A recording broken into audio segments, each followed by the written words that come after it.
Tradisyon na sa ating mga Pinoy na kapag New Year, naghahanda ng prutas.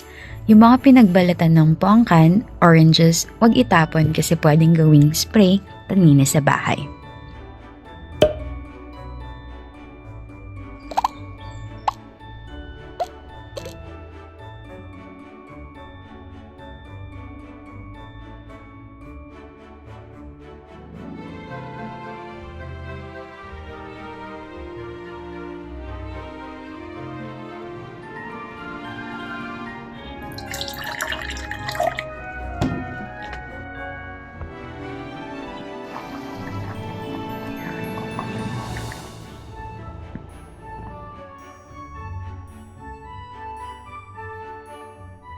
Ta-da! You can now use it to clean the stove, countertops, etc.